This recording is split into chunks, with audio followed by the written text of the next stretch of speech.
19h45 à la télévision Labari. Messieurs, dames, bonsoir et bienvenue à cette nouvelle session d'information du vendredi 25 septembre 2020. 19h45, nous débutons avec cette brève. Les acteurs de la société civile nigérienne, à savoir Munkela Halidou du SINASEB, également secrétaire général adjoint de la CNT, Mekal Zodi et Moudi Moussa du mouvement tournant la page TLP Niger vont passer leur 200e nuit de détention dans les maisons d'arrêt de Daikena, Walam et Kolo dans la région de Tilaberi. Ils ont été tous arrêtés à la suite de la manifestation pacifique du 15 mars 2020 dernier contre le détournement de plusieurs milliards de francs CFA au ministère de la Défense nationale. Depuis leur arrestation, des voix s'élèvent au Niger et à l'international pour exiger leur libération.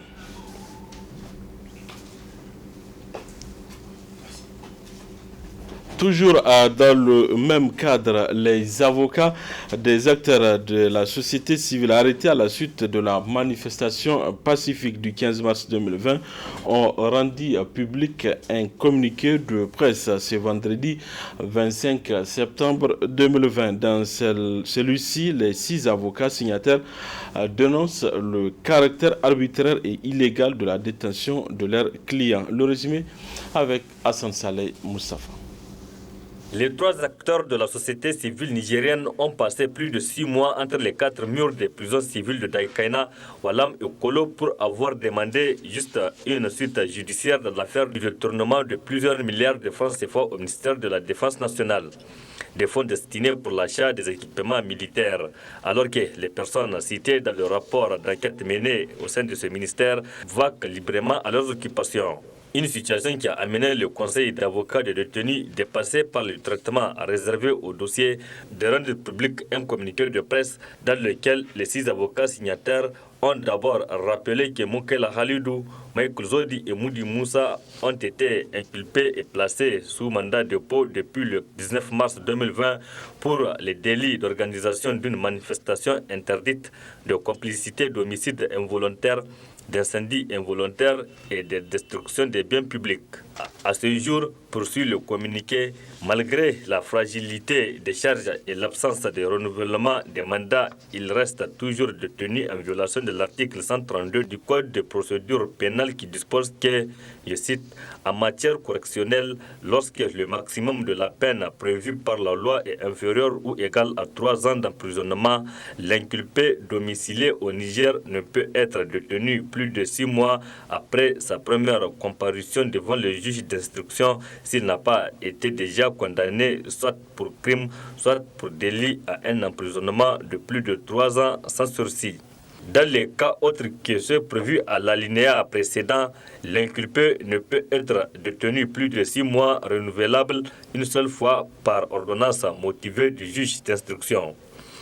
Par lettre en date du 21 septembre 2020, selon le communiqué, les régisseurs ont été saisis par le conseil des détenus pour demander le titre en vertu duquel ils continuent à garder prison. Le lendemain, les autorités judiciaires en charge du dossier, mais aussi la Commission nationale des droits humains, ont été saisis pour dénoncer le caractère arbitraire et illégal de la détention de sœurs Munkela Halidou, Michael Zodi et Moudi Moussa. Le communiqué ajoute aussi fort convaincu que dans un état de droit, force doit rester à la loi. Le Conseil entend déposer une plainte contre le geôlier de temps moderne pour détention arbitraire et ce conformément à l'article 108 du Code pénal qui dispose que, je cite, tout fonctionnaire public, agent ou proposé de l'administration qui aura donné ou fait quelque acte arbitraire ou attentatoire soit à la liberté individuelle, soit aux droits civiques d'un ou plusieurs citoyens, soit à la Constitution, sera puni d'un emprisonnement de 1 à 5 ans et pourra, en outre, conformément aux dispositions de l'article 20, être privé de tout ou partie de droit énoncé à l'article 21. Une telle détention prouve à suffisance l'incapacité de notre système judiciaire à veiller au respect du principe de la soumission de tous les Nigériens à la loi et l'égalité de tous devant la loi lorsque ceux qui dénoncent sont écroués et embastillés pendant que ceux qui sont dénoncés juste de leur liberté en toute impunité, poursuit le communiqué.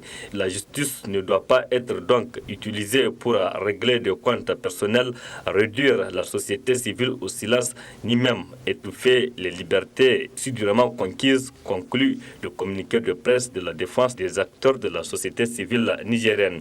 Il faut noter que le procès en appel pour la demande de mise en liberté provisoire des acteurs de la société civile nigérienne a eu lieu le 22 septembre dernier à la cour d'appel de Niamey.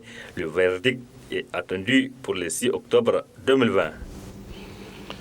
Voilà, cérémonie officielle d'ouverture des travaux de la deuxième session ordinaire au titre de l'année 2020, dite session budgétaire de l'Assemblée nationale. C'est le président de cette institution, Hussein Tini, qui a présidé cette cérémonie dont les travaux vont durer 3 mois. Ismaël Moumouni et Boubacar Souley.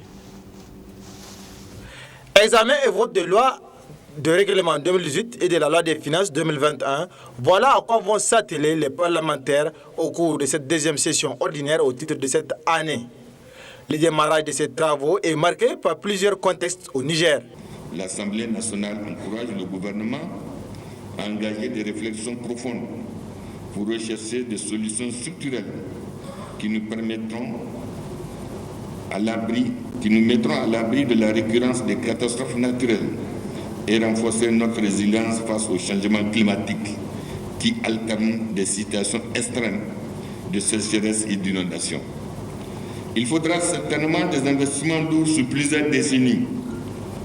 Que l'on ne s'y trompe pas, il s'agit là d'un projet pharaonique incluant notamment le désensablement des cours d'eau, l'intensification généralisée de la lutte contre la désertification et la refonte totale des plans d'urbanisme.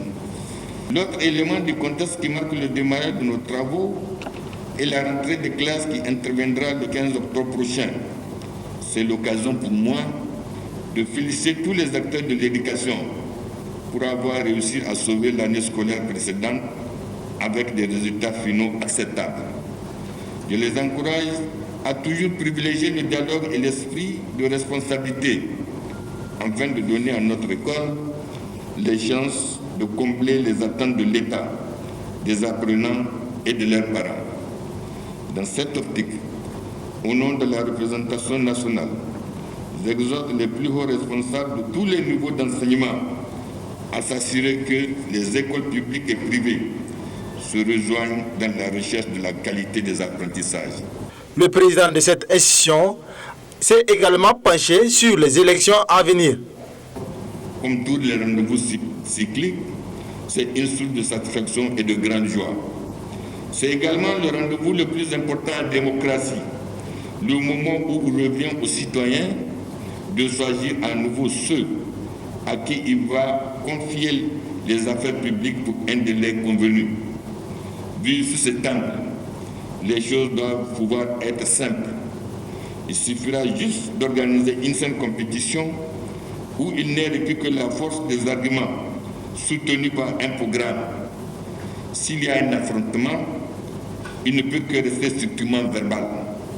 Les diatribes, les invectives, les outrances langagières ne sont en rien nécessaires. Du reste, tout ceci devient rigoureusement encadré par les textes fondamentaux qui interdisent diffamation de fausses informations et diffusion de fausses informations, diffamation, injures, stigmatisation, violence, voire de fait, fraude, corruption ou tout autre antivaleur qui fausse le jeu démocratique. Hussein Tini a également invité la population à continuer à respecter les mesures barrières contre le coronavirus tout en apportant son soutien aux forces de défense et de sécurité. Pour rappel, cette session budgétaire va durer 3 mois. Restons toujours à l'Assemblée nationale pour suivre la réaction de quelques députés, tous bords confondus, après la cérémonie officielle d'ouverture de ces travaux. que je retiens de tout cela, c'est que le président de l'Assemblée n'était pas parti au fond du problème. Il a souhaité que des élections se passent dans la quiétude, mais sans pour autant dire en quoi les Nigériens, comment les Nigériens doivent se comporter pour avoir des élections apaisées. Parce qu'avec un code électoral non consensuel, on ne peut pas avoir des élections apaisées. Avec un fichier électoral non consensuel également, on ne peut pas avoir des élections apaisées. Avec une cour constitutionnelle partisane, on ne peut pas avoir des élections apaisées. J'aurais voulu qu'il aille au fond du problème et dise véritablement ce qu'il faut faire pour que les Nigériens se sentent véritablement concernés, surtout par ces élections. Le président a parlé des élections et a souhaité qu'elles se passent dans les meilleures conditions. Cela est très souhaitable, mais auparavant, il faut faire en sorte que tous ceux qui doivent compétir compétissent de façon non seulement libre, mais aussi que les uns et les autres respectent les règles du jeu. Il va falloir donc que pendant cette campagne, ou ces différentes campagnes, puisque vous avez les locales, les régionales et les législatives, ainsi que les présidentielles, que les différents candidats sachent raison garder et qu'il ne soit pris en compte que l'intérêt du Niger. Je suis parfaitement d'accord en ce qui concerne en tout cas l'organisation des élections. Mais il faut dire que pour que ça se fasse de cette façon-là, que les différents acteurs, notamment la CENI et tous les autres, soient très crédibles et qu'il n'y ait pas d'injustice, il n'y ait pas surtout des électeurs qui peuvent voter plusieurs fois. Suite à l'annulation du concours des admis des cadres de douane par le ministère des Finances, un autre concours a été lancé dont l'organisation inquiète les admis qui décèlent d'ores et déjà des multiples irrégularités. Ismaël Moumni et Ibrahim Abdou. Admis au concours de cadre des douanes, ces jeunes se sont vus leur concours annulé par leur ministère de tutelle, à lieu et place de leur réhabilitation et surtout avec la décision de justice qui leur donne raison, l'autorité procède au lancement d'un nouveau concours. Concours entaché de multiples irrégularités selon eux. On était à un sitting le 11 août au niveau du ministère. Ils nous avaient clairement dit qu'ils sont puissants, qu'ils peuvent piétiner la loi, rien ne va se passer. Et qu'ils vont organiser un concours pour remplacer nos postes budgétaires. C'est ce qu'ils ont dit. Nous, ça nous surprend, on sait que c'est tout à fait normal. On a intenté notre action en justice et on sait qu'elle est promoteuse. Mais contrairement à eux, ils pensent que la justice, c'est le cadet de leurs soucis. Quelle qu'en soit la décision de la justice, et ils veulent coûte que coûte organiser le concours ce nouveau concours. Mais vous voyez, la désolation, elle est grande. C'est tout un désordre quand vous partez voir la liste. Vous allez voir sur la liste, il y a certains qui ont été retenus et en même temps, vous allez voir leur nom sur ceux qui ont été rejetés. Il n'y a aucune organisation sérieuse dans l'organisation du nouveau concours. Ils veulent juste précipiter les choses parce qu'ils veulent, selon eux, nous enterrer rapidement et vite fait. Malgré les nombreux appels à l'endroit du ministre des Finances pour le respect des décisions de justice, c'est toujours le statu quo, d'où ils dressent leurs attentes. On va continuer nos actions en justice. C'est vrai, au Niger, beaucoup disent qu'ils ne croient plus à la justice. Mais nous, en tant que jeunes, surtout pour la plupart des juristes de formation, si nous ne croyons plus à la justice, mais c'est dangereux pour le pays. Lors de l'ouverture du dossier, c'était une situation incertaine. On nous a mis dans une situation incertaine où vous êtes admis à un concours, mais quand même, ça traîne à la justice, parce que le ministre a annulé.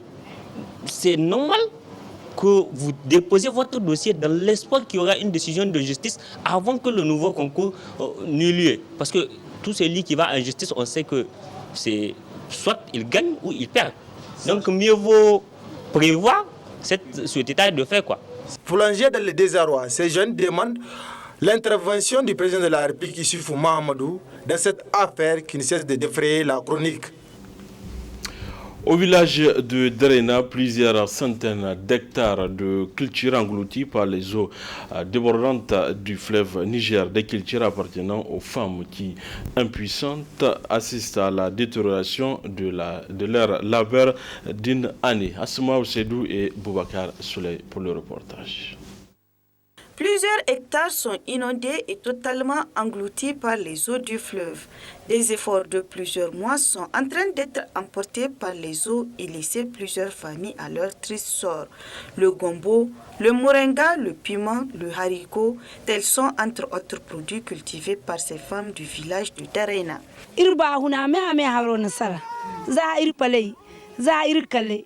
On est inondé par les eaux du fleuve. Toutes nos cultures de jardinage qui sont en phase de récolte sont inondées par l'eau. On ne sait plus à quel sein c'est voué. Notre culture, c'est le gombo, le niébé, le piment, pour ne citer que ceux-là.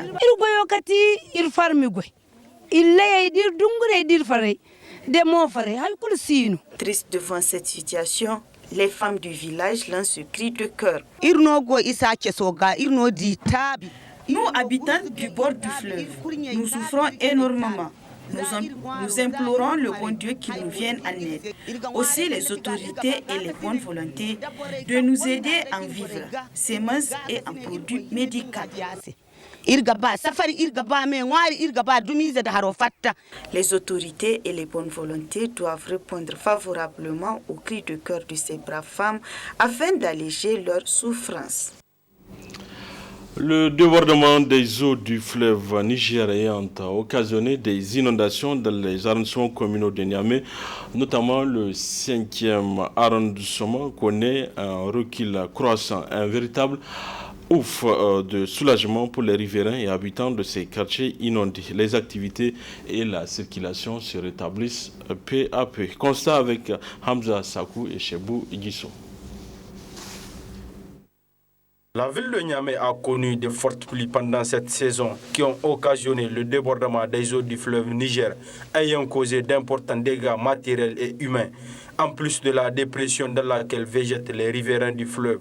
Cependant, ces derniers jours, on constate un léger retrait des eaux. Depuis un temps qu'aujourd'hui, pour passer ici, c'est une catastrophe. Les autres font grand tour, d'autres n'arrivent pas à venir parce qu'ils n'ont pas les moyens pour faire le grand tour. D'autres n'ont pas les moyens pour prendre même les pirogues là, qui a à 200 francs, à 500 francs. Mais aujourd'hui, grâce à Dieu, l'eau s'est retirée. Nous remercions le bon Dieu. Ce sont des trucs qui arrivent, des catastrophes naturelles. Les gens ont crié, c'est des trucs qui arrivent et ce n'est pas ici seulement, c'était partout à Harobanda. Nous remercions le bon Dieu puisque ça c'est un fait divin.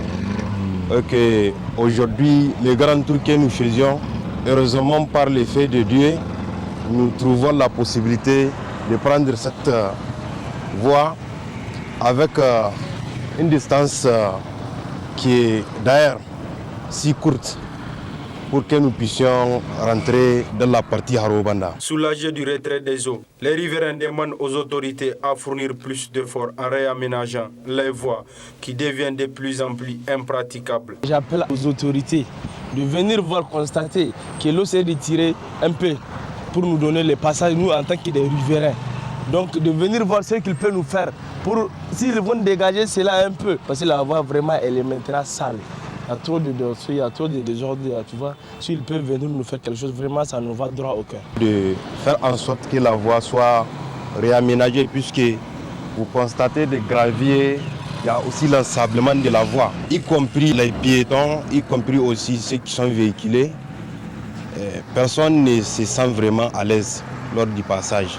C'est vrai qu'il n'y a pas l'écoulement d'eau, mais on a vraiment besoin que cela soit amélioré. Il est du devoir de la municipalité Niamey 5 à prendre les dispositions urgentes pour rendre possible le trafic routier dans une entité administrative où une grande partie reste inondée. Du sport dans cette édition, relais militaire de la gendarmerie nationale ce vendredi à Niamey. 7 équipes des unités de la gendarmerie de Niamey ont compétit sur une distance de 10 km.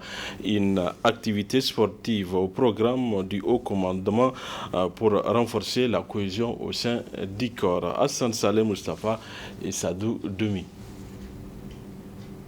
C'est à Louga, à 10 km de Niamey sur la route Walam, que le top départ de ce relais 10 fois 1000 mètres a été donné par le haut commandant de la gendarmerie nationale. Cette unité de la gendarmerie au titre de la région de Niamey participe à ce tournoi. Et à l'arrivée dans la cour de l'école de la gendarmerie de Kwaratagui, c'est la nouvelle unité de la gendarmerie Garci qui est à la tête du peloton. Cette compétition rentre dans le cadre des activités sportives à l'agenda du haut commandement. Aujourd'hui, on a assisté à une compétition, un relais, 10 fois 1000 mètres, à l'issue duquel c'est l'unité, le Garci Niger, Sahel, qui a pu remporter la coupe. C'est pour vous dire qu'en observant les résultats qui ont été engrangés, le temps mis de 36 à 44 minutes, je pense que c'est bon pour les militaires. Ça signifie purement et simplement que ces gens, ils sont actifs. Ce relais qui a regroupé plusieurs unités de la gendarmerie nationale vise à renforcer la cohésion entre les éléments, notamment la confraternité entre le moins et le plus gradé du corps. Nous avons initié cette compétition. C'est pour renforcer la cohésion au sein de la gendarmerie nationale, donc avec toutes les formations des unités place à Niamey de ma légion. Je suis satisfait vraiment du déroulement parce qu'on a vu que nos athlètes se sont donnés corps et âme pour réaliser cette course-là. Voilà, et enfin, j'adresse toutes mes félicitations à toutes les équipes qui ont participé à cette compétition et plus particulièrement à l'équipe Garci qui a remporté la coupe. Cette compétition n'est pas seulement organisée à Niamey. Elle est inscrite également sur les programmations des unités des autres régions du pays. Ça fait un bout de temps que ces activités sont au ralenti. Cela est dû à deux facteurs. Un, il y a le facteur de la situation sécuritaire de la sous-région qui fait qu'on n'arrive pas à mener nos activités comme on le fait, comme nos personnels sont presque tous déployés sur le terrain. Et deux, c'est le facteur de la pandémie de Covid-19. Donc depuis un certain temps, avec le soutien du commandement, on a repris les activités. Donc de cela, on a un programme qu'on a établi vers la fin du deuxième semestre. Donc au-delà, chaque fin de mois, on a une activité qu'on organise autour du chef qui est le général, le haut commandant général Salif Wakso. Donc avec leur soutien, on tient le cap. Chaque fin de mois, on a une activité qu'on doit mener. Pour ce qui concerne l'intérieur, le même sport de fin de mois est organisé là-bas sous le commandement de l'officier en place. Ainsi, 36 minutes après le coup d'envoi, l'élément de Garci fait son entrée dans la cour sous les acclamations jusqu'au point de chute. Usigène vient en deuxième position et c'est l'équipe de Légion numéro 1 de Niamey qui est arrivée à la troisième position. L'équipe première sur le podium, Garci a remporté ainsi la Dame Coupe mise en jeu. Il faut préciser que plusieurs autres prix spéciaux ont été décernés aux plus anciens officiers, anciens sous-officiers et anciens gendarmes de la compétition. Voilà, messieurs et dames, c'est tout pour ces 19h45 de la télévision Labari. Merci à vous de l'avoir suivi. Au revoir.